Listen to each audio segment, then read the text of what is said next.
Oh, creative placemaking.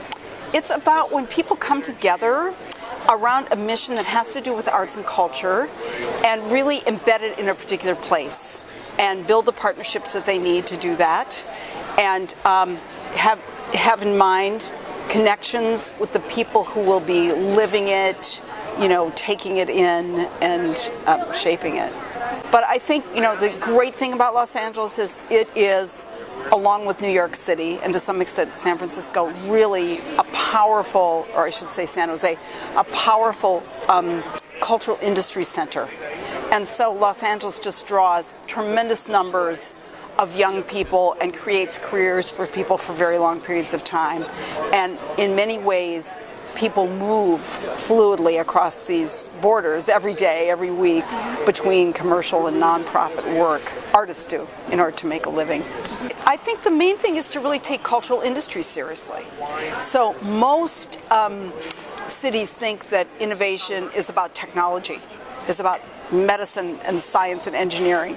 They don't really think about designers, architects, writers, musicians, visual artists, and so on, as people that are actually important innovators, are often self-employed, are entrepreneurs, and can be a very important component in developing industries and supporting the other industries that they have. So they don't do that much to nurture them, to provide, you know, the kind of live and workspaces that they need, to provide entrepreneurial training for them. You know, there are these workforce development systems. They're not made for artists. They're made for people who are either hard to employ or laid off workers from some other sector. So there are a lot of lessons about that in our Creative Entrepreneur Project for San Jose. We did quite a bit, and also in the LA Super City study, we really articulated the different things that both cities could be doing better to really make their cities artist friendly, and also to home grow their own artists and to keep them. Well, I think because of North Park's social and diversity over the years, it was kind of an easy step to make. I think the people in the community were looking for their own creative areas, their own creative spaces, and in a sense of defining what a community is, and the more of those kinds of ideas that you have that you can bring together to define certain areas, like whether it's an art-centric area or whether it's residential component that's historic or whatever. If you have a lot of that diversity there, which we've had over the years, we've seen it grow, and it's just it's just an aspect of, as I talked about, it's having the tools to be able to realize it. Tools like, in our case, we were fortunate that we had redevelopment, we had a Main Street program with strong leadership, and an enjoined community. The community has been, I think, unique, or, well, I wouldn't say unique, but I'd say it's probably one of the strongest, if not the strongest, in the city of San Diego in terms of social diversity and wanting to maintain that aspect. So it's the idea is, or the issue is trying to figure out what those creative places are going to be like. And again, as I say, as long as you've got a diversity of those things out there, you bring more of them together and you have a real, a much more diverse fabric that you end up building.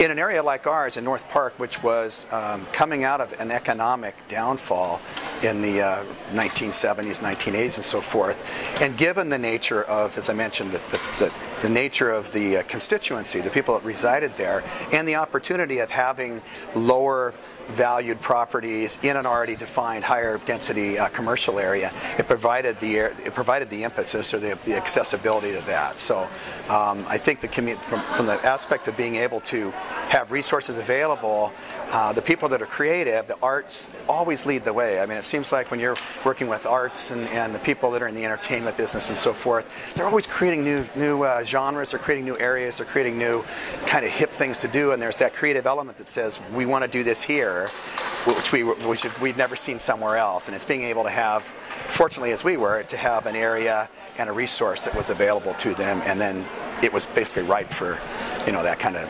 out-of-the-box kind of thinking. Awesome.